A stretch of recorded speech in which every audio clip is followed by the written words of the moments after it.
ఓం శ్రీ మహాగణాధిపతయే నమః. శ్రీ గురుభ్యో నమః. శ్రీమాత్రే నమః. సమ్మర్ హాలిడేస్ అని మా పెద్దబ్బాయి దగ్గరికి బెంగళూరుకి వచ్చాము.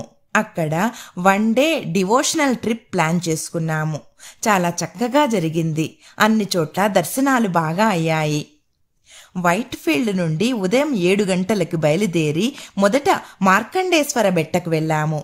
ఇది చోళరాజుల నాటి పురాతన దేవాలయము. మార్కండేయుని ఆయుష్ 16 సంవత్సరములు మాత్రమే ఉండగా 16 సంవత్సరముల తర్వాత యమధర్మరాజు ఇతని దగ్గరికి వచ్చాడు.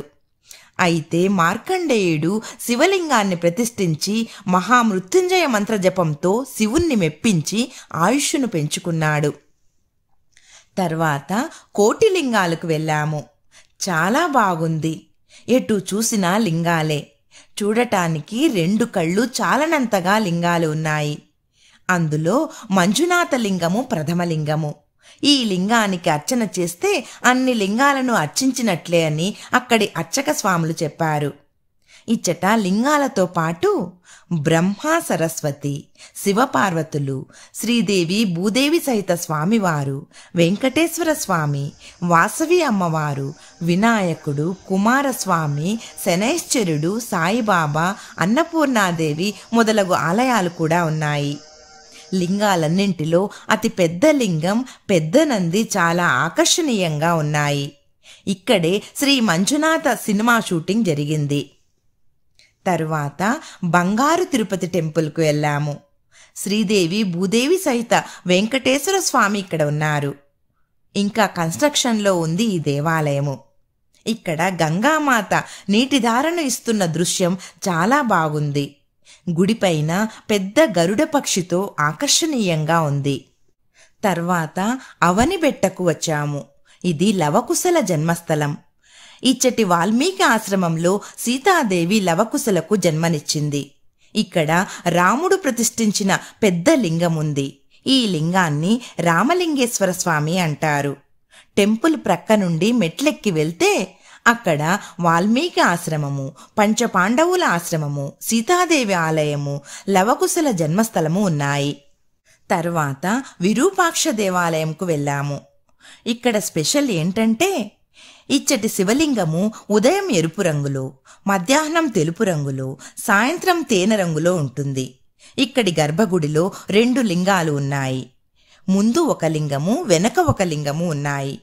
ముందు లింగము ఆత్మలింగము. ఆత్మలింగము మనకు 2 చోట్ల మాత్రమే కనిపిస్తుంది. మొదటిది గోకర్ణంలో రావణాసురుడికి శివుడు ఇచ్చిన ఆత్మలింగము. రెండవది ఇక్కడ అత్రి మహాముని తపస్సుకు మెచ్చి ఈశ్వరుడు ఆత్మలింగాన్ని ఇచ్చాడు.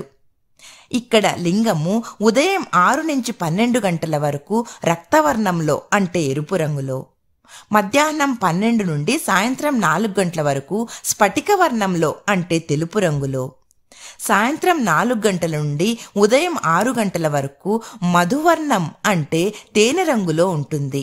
ఇది కృతయుగం నాటి దేవాలయము. దీనిని శ్రీకృష్ణదేవరాయలు నిర్మించారు. తర్వాత కురుడుమలై గణపతి ఆలయంకు వెళ్ళాము. ఇక్కడ త్రిమూర్తులు అయిన బ్రహ్మ, విష్ణు, మహేశ్వరులు ప్రతిష్ఠించిన సాలగ్రామ మహాగణపతి కొలువై ఉన్నారు. 14 అడుగుల భారీ విగ్రహం ఇది. ప్రపంచంలోనే అతిపెద్ద గణపతి. మహాభారత పరంగా శ్రీకృష్ణుడు ఇక్కడ పూజించిన దేవాలయం ఇది. రామాయణ పరంగా రామలక్ష్మణులు ఇక్కడ గణపతికి పూజించి రావణాసురునిపై యుద్ధానికి వెళ్లారట. చివరగా అంతరగంగేకు వెళ్ళాము. దీనిని దక్షిణ కాశీ అంటారు. ఇది ముఖద్వారము. ఇక్కడ నుండి దాదాపు 200 మెట్లు ఎక్కితే గుడి వస్తుంది. ఇక్కడ పెద్ద కోనేరు ఉంది.